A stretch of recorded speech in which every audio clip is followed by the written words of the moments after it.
2024년 9월 국립생물자원관에 일본 후쿠오카 규슈대학에서 보낸 귀한 선물이 도착했다.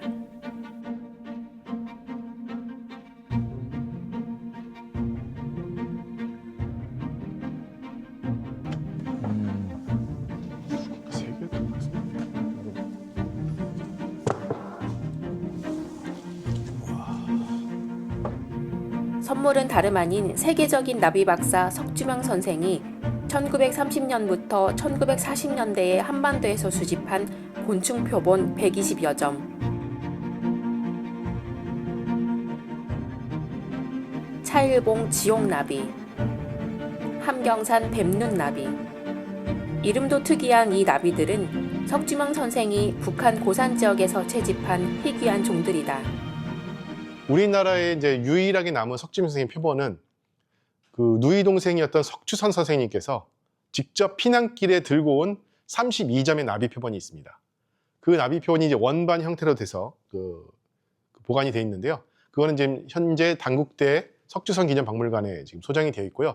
그 32점만 유일하게 남아 있는 것으로 이제 알려져 있었는데, 그동안 뭐 없었던 걸로 알려졌던 표본을 저희가 새롭게 발견을 하고 또 기증까지 받아서 이렇게 우리나라로 다시 돌아오게 돼서 보관을 한 거는 굉장히 뜻깊은 일이고요. 석주명 선생님이 가지는 또 의미가 있지 않습니까? 석주명 선생이라는 인물이 갖고 있는 그런 의미도 있기 때문에 굉장히 중요한 표본이라고 할 수 있습니다.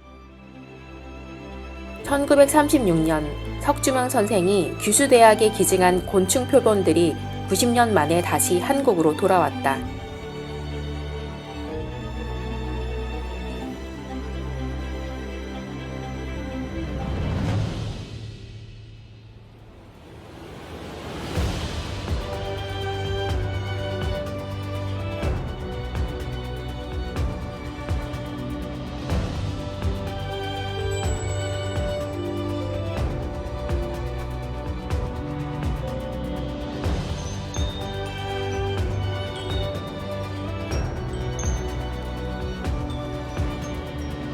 한반도와는 또 다른 자연환경과 삶의 모습을 지닌 제주.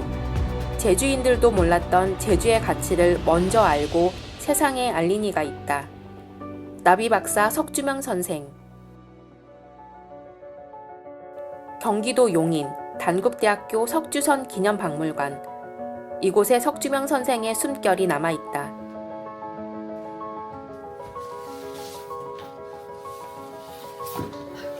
1950년 서울과학관이 폭격을 맞으며 선생이 20년간 모은 수십만 점의 나비 표본이 한순간에 잿더미가 됐다. 선생이 세상을 떠난 뒤 누이 동생 석주선은 일사후퇴 피난길에서 선택의 기로에 섰다. 평생을 바쳐 모은 자신의 복식 자료와 오빠가 남긴 나비 연구 자료. 석주선은 자신의 것을 내려놓고 오빠의 자료를 배낭에 넣었다.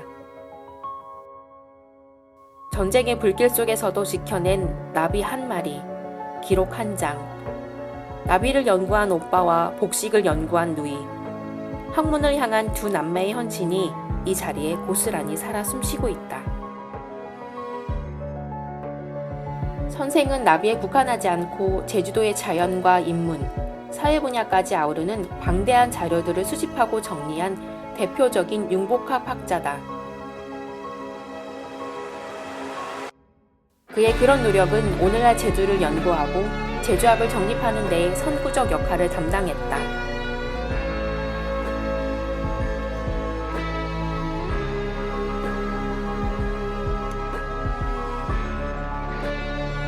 석주명 선생이 제주와 처음 인연을 맺은 건 1936년 여름. 송도 고등보통학교 교사 시절 방학을 맞아 나비 채집을 위해 제주를 찾은 것이다. 석주명 선생은 최대한 많은 표본을 채집해 개체변이의 범위를 밝히는 데 집중했다.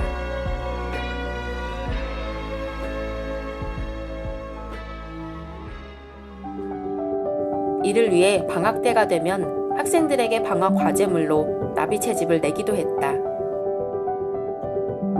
개체변이를 규명하는 연구에 학생들이 채집한 표본 하나하나는 의미 있는 자료가 되었다. 동생과 제자와 함께 제주에 온 석주명 선생은 제주도 곳곳을 돌며 나비 채집에 나섰다.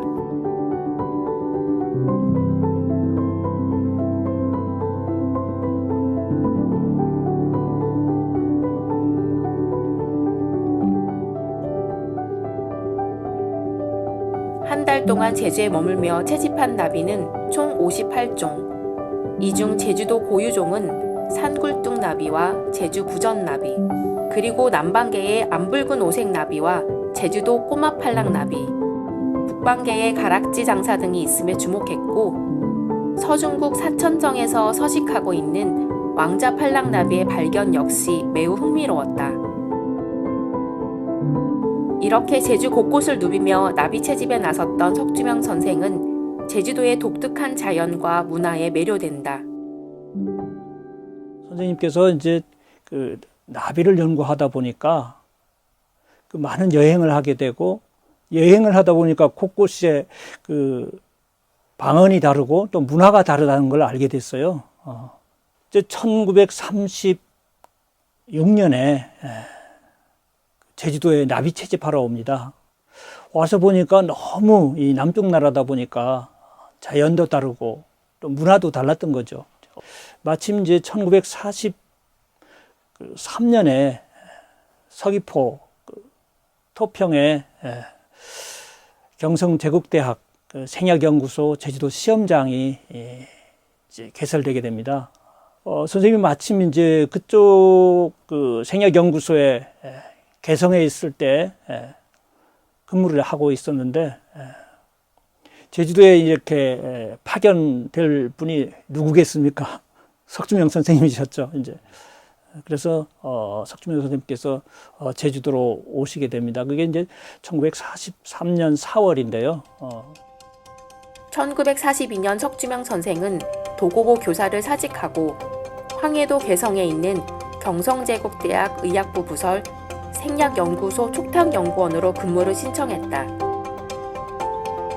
이후 1943년 4월 경성제국대학 의학부 생약연구소 제주도 시험장이 개장되자 책임자로 자원해 제주로 왔다. 제주도는 한반도에서 가장 따뜻한 곳으로 150여 종의 약초들이 자생하고 각종 약용식물과 아열대 식물을 시험 재배하기에 최적지였다. 제주에 온 석주명 선생은 제주의 식물과 동물, 곤충, 그리고 기상과 해양, 지질과 광물 등에 대한 자료들을 광범위하게 수집하고 정리해 나갔다. 이런 작업을 통해 제주도가 생물종 다양성 측면에서 큰 가치가 있음을 알게 됐다.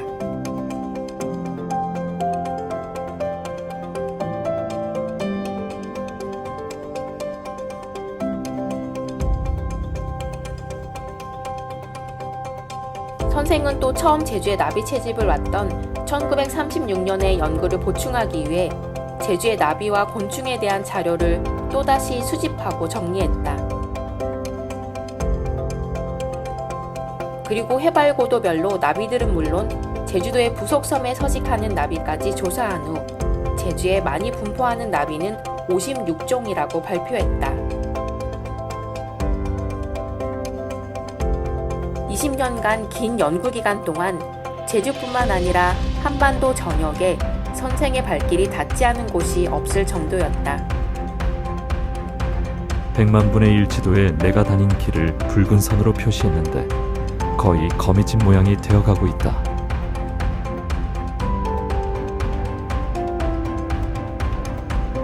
선생은 한라산에서 백두산까지 한반도에 자생하는 나비 75만 마리를 채집하고 연구했다. 그 결과 당시 844종으로 알려져 있는 한국산 나비 종류가 248종임을 밝힌다. 그 당시에도 이제 그 원색 그 나비 도감들, 곤충 도감들이 많이 있었거든요. 그 일본 사람들이 쓴 거겠죠. 일본의 어떤 대학 교수들, 유명한 곤충학자들이 쓴 그 도감들을 가지고 석주명 선생님이 당신이 채집한 나비하고 이렇게 비교하면서 이렇게 그 동정이라 그래요. 이제 이게 맞나 틀리나, 이 종류가 맞나 틀리나 그 동정을 하는데 상당히 이게 잘 안 맞는 거예요. 당신이 봤을 때 분명히 이게 같은 나비인데 일본 사람은 다른 나비다 이렇게 그 해버린 거예요. 그래서 일본 사람들은 뭐 거의 뭐 800종, 900종의 한국의 나비가 있다 이렇게 생각했는데 선생님이 그렇게 밤 2시까지 잠을 안 자면서 이 나비 측정을 하고 크기를 이제 그 무늬를 세고 했던 거에 바로 그런 그 개체변이 연구를 통해서 하게 되는데요. 석주명 선생님이 딱 그걸 해왔더니 한 250종으로 이렇게 정리가 돼버리는 거예요. 그래서 250종 정도의 그 나비들을 그 목록을 작성하고 그것이 처음 그리고 현재 그 나오게 된 어떤 논문들을 다 전 세계 논문들을 이렇게 또 정리를 하게 됩니다. 개체 변이를 밝히기 위해 선생은 배추인 나비 16만 7,847마리의 표본을 조사하기도 했다. 날개 길이와 무늬의 차이가 있는 개체 변이 현상을 밝히고 정규 분포 곡선을 작성했을 정도로 집요하게 집중했다. 나비 채집을 마친 후에는 늘 채집 여행 지도를 그렸던 석주명 선생. 1920년대부터 1930년대 후반 한국과 세계에 분포한 한국산 나비 504장의 지도인 한국산 점유 분포도를 완성했다. 제주 왕나비를 시작으로 252종 나비 분포를 한국 지도와 세계 지도 각각 252장에 그려 넣었다. 그리고 각 나비마다 학명, 한국 이름, 일본 이름을 함께 표기해 놓음으로써 각각의 나비들이 우리나라뿐만 아니라 세계의 어느 지역에 분포하는지를 쉽게 비교해 볼 수 있도록 했다.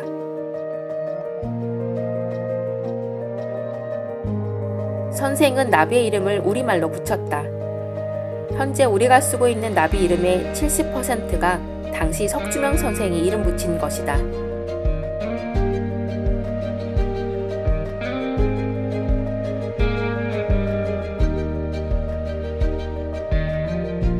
나비 그림을 잘 그리는 화가가 있었어요.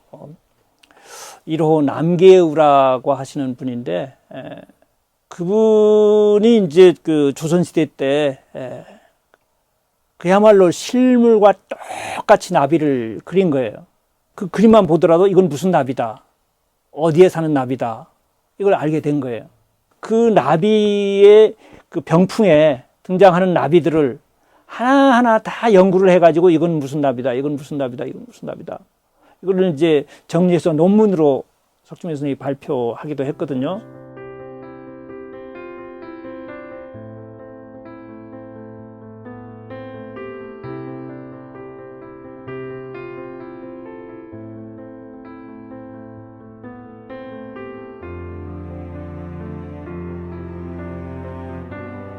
나비 연구와 함께 제주도에 서식하는 곤충들에 대한 연구도 이어나갔다. 곤충 연구에서 특이한 점을 깨닫게 된다. 곤충들은 대륙에 따라 그 곤충상이 다르고 같은 대륙에서도 지역에 따라 지역별의 곤충상 간에는 차이가 있는 것이고 같은 지역에 있어서도 소지역인 지방에 따라 각 지방 곤충상에는 차이가 있는 것이다. 이만하면 방언과 곤충 간에는 지방차와 개체차로 보아 공통점이 많아서 방언을 연구하는 방법으로 곤충을 연구할 수 있겠고 또 곤충을 연구하는 방법으로 방언을 연구할 수도 있을 것이다. 제주의 곤충들을 연구한 결과 제주도산 곤충은 19목 141과 737종임도 밝혔다. 이렇게 조사를 거듭하는 사이 석주명 선생의 마음속으로 깊이 들어앉은 제주도. 나는 제주도에 관심을 가진 사람의 하나이다. 무엇을 보든지 듣든지 제주도에 관한 것이라면 정리하는 것이 나의 연구 테마의 하나이다. 선생은 아예 제주를 연구 테마로 삼고 제주도의 자연과 민속, 문화와 사람, 방언 등과 관련된 자료들을 본격적으로 수집하기 시작했다. 석주명 선생은 제주어 어휘를 수집하는 등 제주어 연구에도 몰두했다. 선생이 2년여 동안 수집한 단어는 7,000개. 제주어와 표준어를 대응시켰다. 또한 곤충학에서 지방 곤충상 상호 간의 연관 관계를 숫자로 연구하는 방법으로 전라도, 경상도, 함경도, 평안도 방언들과의 공통점을 찾았다. 그 결과 제주도 방언은 전라도와 경상도 방언과 관계가 깊고 다음으로 함경도와 관련이 돼 있음을 밝혔다. 제주어 연구를 위해 88권의 문헌을 참고할 정도로 전문적인 연구였다. 또한 선생은 제주어를 체록하는 도중 제주민요 오돌독이 악보를 체록할 수 있었다. 기타와 만돌린 연주가 뛰어나고 음악학교 진학까지 준비했을 정도로 예술적 재능이 많았던 석주명 선생은 제주 사람들이 부르는 오돌독이의 음을 오돌독이란 제목과 함께 오선지 위로 옮겨놨다.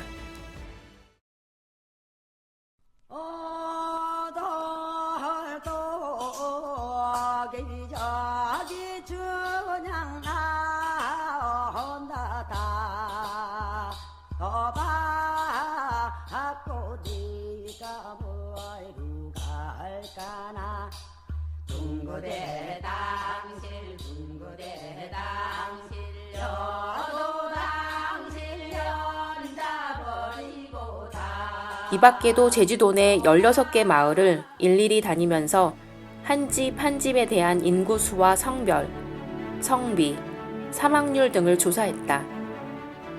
단순한 인구수 조사에서 넘어 생로병사 전반에 걸친 생명의 양을 조사한 것이다. 이는 제주도를 사회인류학적 시각으로 접근한 최초의 연구였다.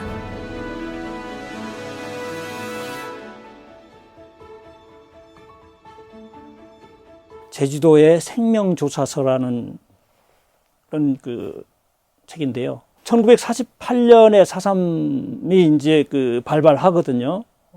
그리고 48년 10월부터 49년 초까지 중산간 초토화 작전이 벌어지기 때문에 그 당시에 이제 선생님이 이렇게 조사했던 그런 마을들이 다 불타서 없어져요.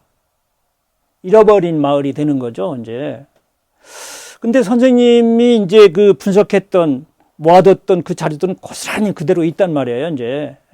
그 당시에 어떤 인구 수라든지 또 이제 나이별 이제 인구라든지 이런 게 거의 정확하게 이제 남아있는 상황이어서, 선생님께서 이제 이 책을 내면서, 서문에 그런 얘기를 합니다. 이 책은, 출간되면서 바로 고전이 된 책이다. 이제 사회학자들이 조금 더 전문성을 띄워가지고 이 책을 잘 살펴본다면 아마 그 당시에 우리 제주의 중산간의 모습도 어느 정도 다시 복원할 수 있는 자료가 되지 않을까 그런 생각을 합니다. 이제 선생이 나비를 쫓아 제주의 산과들을 누비던 그 발자취 위에 새로운 공간이 문을 연다. 서귀포시 토평동. 1943년 석주명 선생이 생약연구소 책임자로 부임해 제주의 자연과 언어, 삶을 온몸으로 기록했던 바로 그곳이다. 국가등록문화재로 지정된 이 역사적 공간이 석주명 기념관으로 다시 태어난다. 기념관은 단순한 추모의 공간이 아니다. 세상이 미처 몰랐던 제주의 가치를 발견한 한 선구자의 눈으로 제주의 오늘과 내일을 다시 바라보는 곳이 될 것이다.